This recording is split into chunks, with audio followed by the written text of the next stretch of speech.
the two Michael Keaton, Tim Burton ones, the two Schumacher ones. 3. No, he's got 2. Batman Forever. and Batman and Robin. And then we'll slip in the trilogy, of course, from Nolan. And we'll put in 2 from Zack Snyder, which is Batman v Superman and the Justice League. And then the Batman. Why did I think it was 3? There's 2. There's 2 Tim Burtons, 2 Schumachers. Oh, okay. Fair enough. So, JP, you can kick us off. Right. Top 5. Batman by far is my favorite DC comic book hero in DC. I got started with Batman with the Killing Joke comic book, and so my number 5 is Batman Forever. Let's go. Jim Carrey. Yes, Kicking because it of live. Jim Carrey's performance as a Riddler was just fun. So fun. Especially for a young person back then who's watching Batman Forever. Jim Carrey was No, it was great. Bar none. Especially, I was a big Jim Carrey fan, and that was like at the same time as The Mask. And it was just like... I love The Mask. That still holds up too. Say what? The mask still very much holds up. They play it regularly, and I really enjoy it. It still cracks me up when I watch it, The Mask. But the other actors weren't bad in that movie either. Val Kilmer. Tommy Lee Jones was solid. I didn't know he hated Jim Carrey until many years later. But they worked off each other so much. Val Kilmer is not liked by many people himself, so he probably. To be honest with you, I actually liked Val Kilmer in that. I hated the George Clooney one, but I was like, I thought Val Kilmer was excellent. I didn't realize some of the bad credit card jokes as heavy-handed as they were in it, but still didn't matter to me. I was a Val Kilmer fan. Batman. Yep, no, it's totally respectable. Number 4. Number 4 is Batman and Robin. Seriously? Bear with me. For some reason, I liked Arnold Schwarzenegger's portrayal of Mr. Freeze. Especially where the part where when you see him with his wife, or when he has to hold his dead wife, I kind of felt it, and fair. I like how annoying Robin is. Chris O'Donnell is. He was annoying, and it's perfect. He was among one of the worst reasons that movie had to exist. Yes. Yeah. He's annoying. Yeah, he's annoying. I would no argument from us on that point. He was. If Jim Carrey was a good actor amongst many good actors in the previous movie, Batman Forever, then Chris O'Donnell was annoying amongst many other annoying actors in that movie. Oh my goodness. So, but I'm not dissing on you. I am. but hey, I was a young kid, and I loved it that Alicia Silverstone was there. That's the only thing I remember good about it was her suit. Was her leather tight suit. Number 4. I'll give you the leather tight suit. Okay. Number 3. Let's just move on. Number 3. Number 3 is the Batman, the new one with right. And I love his Batmobile. Highlight. already. The highlight. Anyway, it was good. It was dark. It reminds me of Batman Year One. Yeah. And hey, those who kept knocking, what's his face for being a Robert Pattinson. Robert Pattinson. Yeah, it was friggin' good as Batman. Yeah, no, Robert Pattinson's an amazing actor. Very good. Very undoubtedly good. An amazing actor. So, I don't have to forgive Kristen Stewart for being such a terrible actress, but I can give credit to Robert Pattinson for stepping up his game. So right now, that's my 3rd. Yep. All right. For my second is Batman Returns. Nice. All Nice. right. Mm-hmm. Tim Burton, didn't listen to the studio, and he did what he did, and it Gothic was Batman. Yep. and Yep. it was great. Danny DeVito was awesome, Yep. and you sort of felt bad for him in the end, like especially when the penguins were like They slid him without touching him into the cold, misty water with his black blood. yeah, it Ah, was awesome. Yeah, that that's was great. vintage Burton. And the visuals of that movie, the just great. It's a Batman comic that's just come to life, Yeah. Yeah. Yep. Yep. Yep. And All for my right. number one, The Dark Knight. Yep. Yep. Yep. All Yep. right, because Heath Ledger just brought my favorite villain in any comic book universe to life.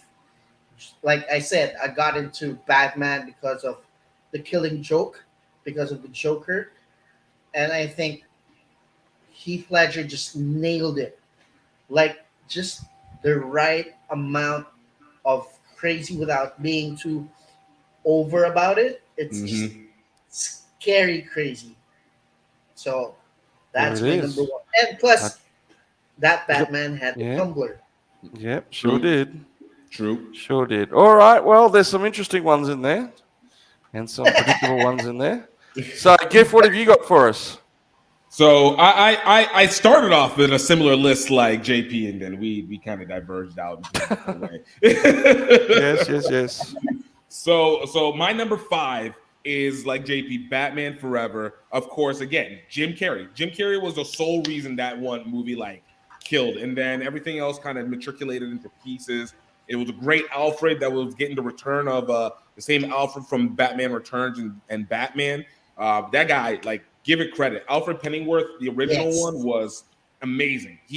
I did not think there was any other. I do not think there's been an ever more accurate, better depiction of what we originally thought Alfred was than that guy. And I don't remember the actor's Yes. name. Yes. Mhm. He's set the standard, and then everybody became like the James Bond Alfred afterwards, which I totally get. But he was the originator. And then, um, of course, like I said, I appreciated like Val Kilmer, and I did like the story. Like Chris O'Donnell, while I didn't know who he was at the time, like I thought he was made an actually good Robin. Like he was Was too he? old to be Yeah. Robin, but he was a good Robin in that one. That was like a good intro into him with the circus gang and actually showing like his origin of I guess in that case Two-Face killing his family. So I thought they did a really good, intriguing story within that one. And then, of course, the vehicles. The vehicles for days. Bat boat, bat plane, freaking the bat bikes. The It was awesome. Batboat. Yeah. Yeah. Yeah. It was. So, It's interesting because that one, the first two were particularly dark in their sensibility, like right. classic Tim Burton, and then It the was third color. the third one just burst into color. Schumacher took over, and it was the perfect timing for us to lift it. Yes. Like, it wasn't anything that the first two were bad, but I don't It think was we just, could have gone around a third one of yeah. that gothic. And Yeah. it was well, no, this one's not. This one's full of color, but it also keeps a It was dark still dark. sensibility. Right. Yeah. Like So the it was the whole.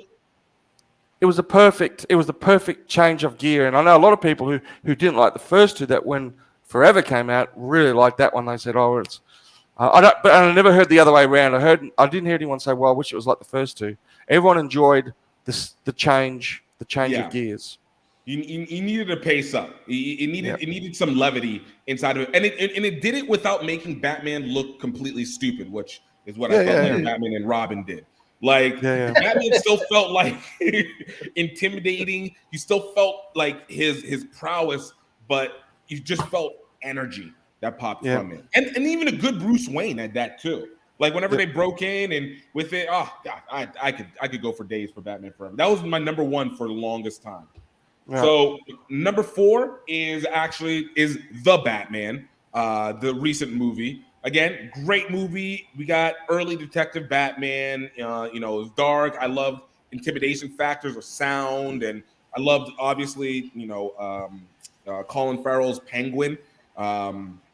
Just add to that, and then of course Catwoman. I love Zoe Kravitz as I love Zoe Kravitz. So you put in insert anywhere. It doesn't matter. In this case, it's Catwoman, but like she was great as it, and it was such a nice amalgamation of the long Halloween plus like first year one Batman. Like it was great. Sometimes a little bit more emo than I would like in some cases with as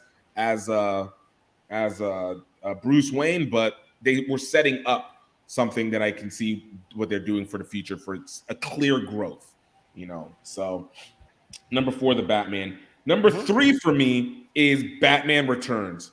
And this one touched my soul because it was the very first live action Batman movie that I watched as a kid. I think the movie came out in 93. I got it on video in 94 and picked it up at a garage sale.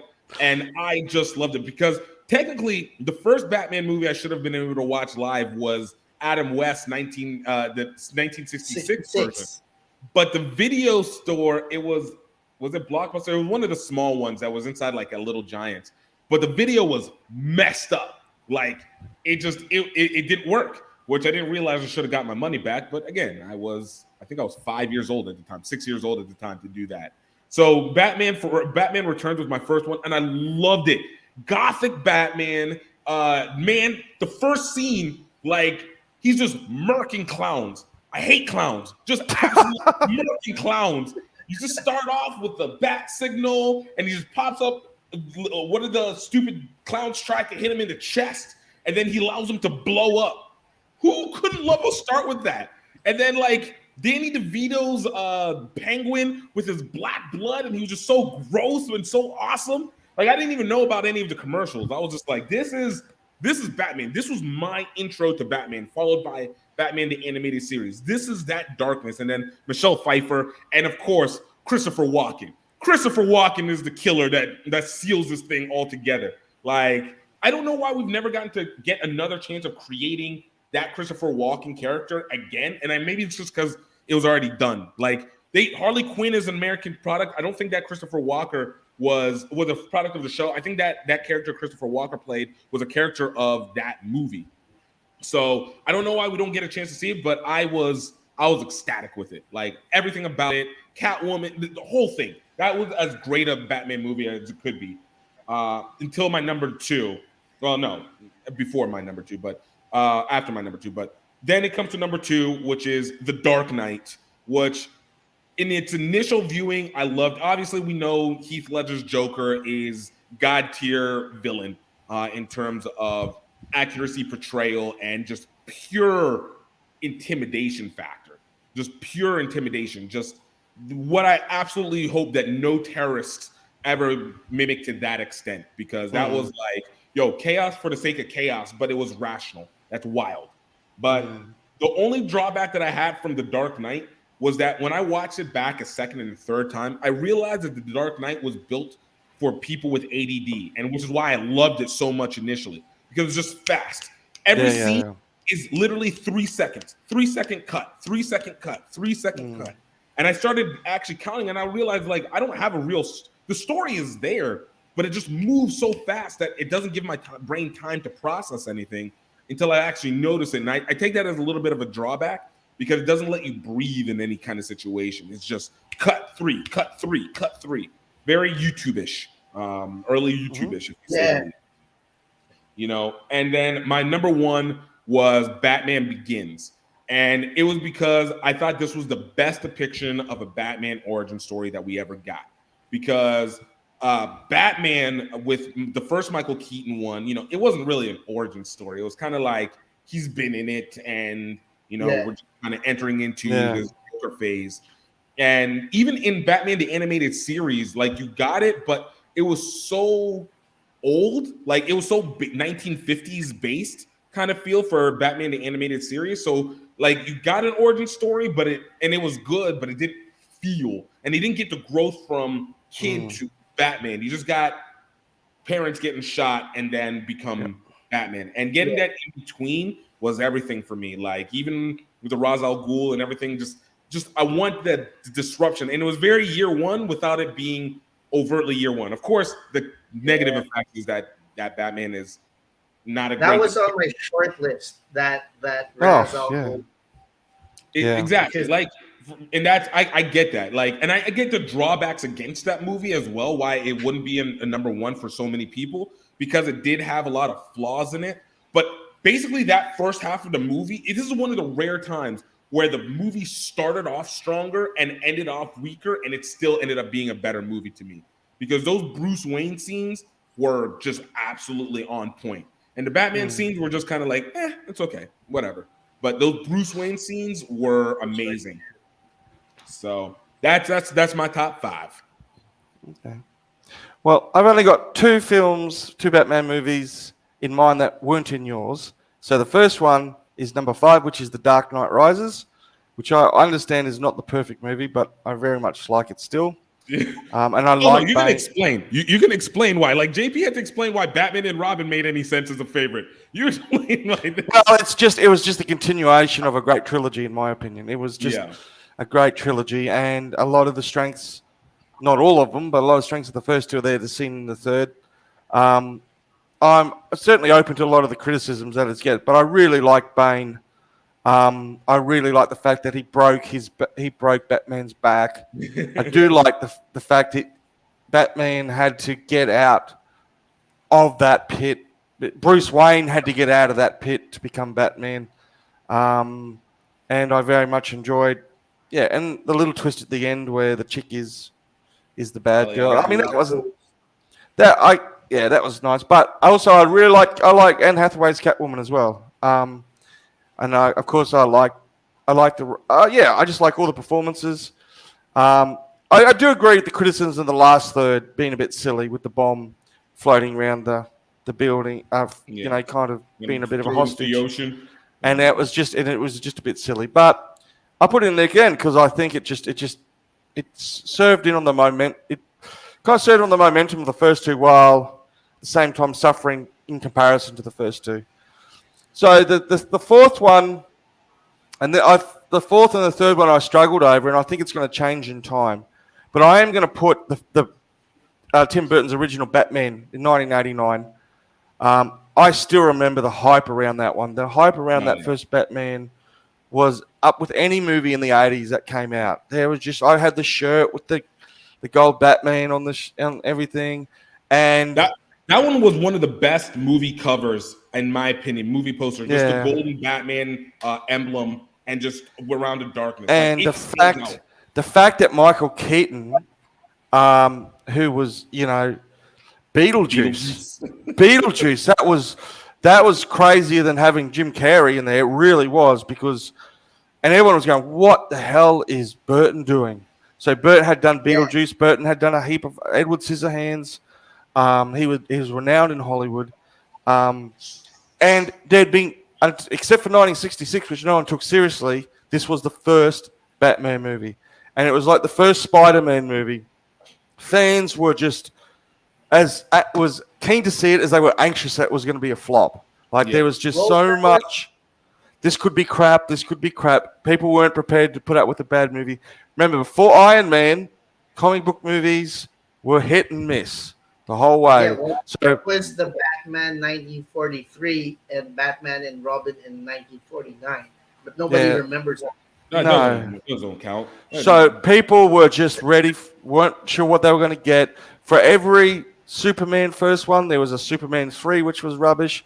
There was the Phantom, I remember, the Dark Man. There were all these movies, and no one, and they were all crap in the 80s, and no one was Flash sure. Gordon.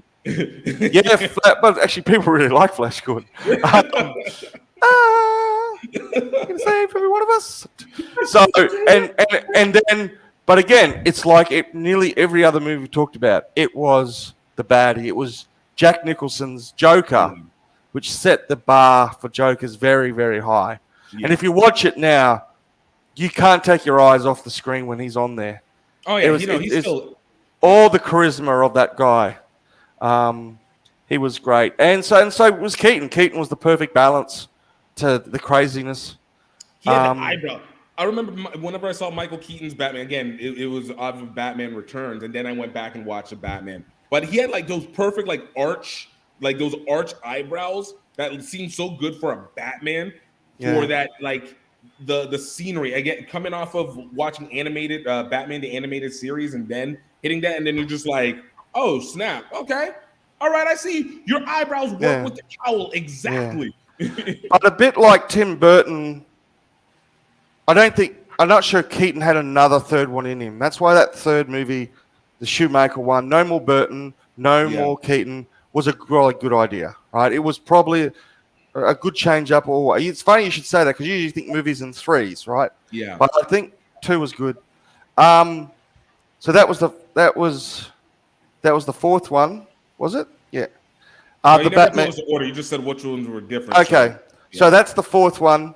Okay.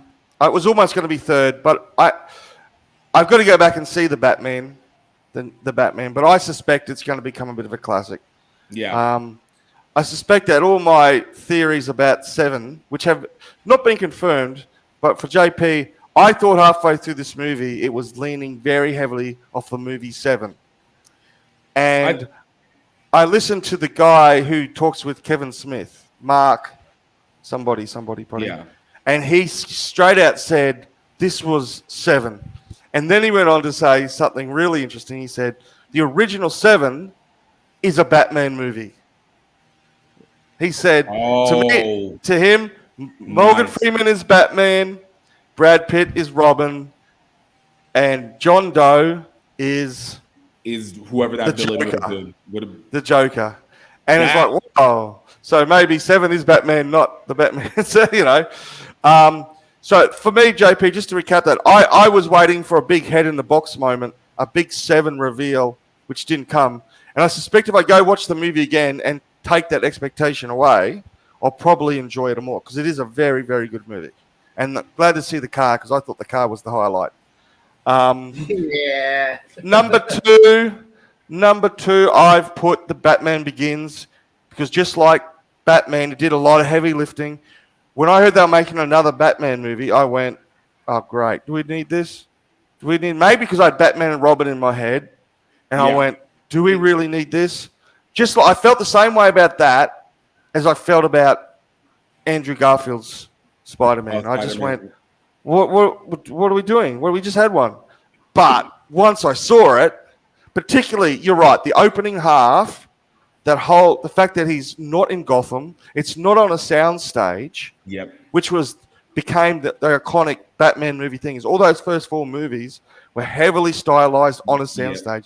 They were fighting on ice. They were in Tibet. And Ra's al Ghul was just such, and still is, if you think about him, such a very, very different villain. Yeah. From all the other ones that were before and after. And maybe he's a bit like Falcone in the new one. But he was just, and the fact that he kind of starts off as Obi-Wan Kenobi and then turns into Darth Vader. Right. Liam Neeson, perfect casting. So I really enjoyed the second half of the movie, but the setup is so good. Is so good, and you just buy into it. You just, if you think of it, if you want to really give it a big, it sets up the whole trilogy as far as what tone is concerned. The fact that, Also, can we not? I always forget him because of the fact that he became so subtle. Like he was a villain, but he became so reduced because of Ra's al Ghul. But the guy who played Scarecrow, who literally was in every single Batman movie, Cillian Murphy, Scarecrow. Oh, he's not forgotten. I really do wish that they had expounded on him more on each of the movies because he was literally a feature in every. He was featured in all 3 Batman movies. But I think that's cool. I think that's cool. I just, there he was in the judge's seat in the last one. He goes, right. That was good. Exile. Death by exile. He's got those glasses on and he's just, Yeah, he's it gives it a lot of continuation. That character just keeps turning up. That third one would have been a great opportunity for a lot of the Bat villains to be just spattered around. To start creating the rogues gallery. I'm truly in the belief that Christopher Nolan and whatever Bateman, dude who plays Batman, like I feel like they phoned in that third movie. Like it was Warner Brothers required a third, and I felt like they just were like, all right, we're just gonna give you guys a third, and make you feel. I think a bit the opposite. I think he tried to go too big with the whole bomb thing, and like the whole hostage, kind of the whole Die Hard in the city. I think you think about the Dark Knight finishes with a argument or a discussion. Two arguments. One on the top of the building with the Joker upside down. Right. Then with Gordon and his son and Batman in the end. It gets right down to the nitty gritty. This one tried to go. True. I think I went too big. I agree with Jason because they were also setting up Robin. I hated that setup. I hated that so much. Really? Why? I hated that Robin setup. Like it made so little sense. Not only are you literally creating a Robin out of nowhere, you literally gave him the name Robin. His freaking code name is his real name. How does that make any sense? Hey, my name is Robin. I also go by Robin when I have a cowl in secrecy and identity. Nobody's going to look up Robin and find my build, who I'm also a former cop. Like, come on. Oh, my God. So they should have been called, what's his names in real life? Dick Grayson? Oh, you're talking about no, that's it. Dick Grayson. Yeah, You think I would have liked a Dick Grayson. Or give me a Tim Drake. It wouldn't have made sense for a Tim Drake because I would have needed a Dick Grayson, but you wouldn't have given me the flying Graysons going through. So at least make him an orphan parkourist that happens to be paying attention. Well, maybe or Jason Todd. You could have said Jason Todd. You could have just taken the risk and just been like, oh, we're going to set up for a Red Hood and just done that. But no, you're going to give me Blake, Robin, whatever his last name was, because his name is Robin. Like, I remember sitting in the theater and people were like, oh my God, Robin. I was like, why? What about this is Robin? All right. There you go. There we go. Finally, my first one, and I don't need to go into detail. It is The Dark Knight, but it's been covered well and truly. Let's remind our friends to please click on the subscribe button and hit that notification bell so you know when we have new videos out. Subscribe! Die. Oh, die.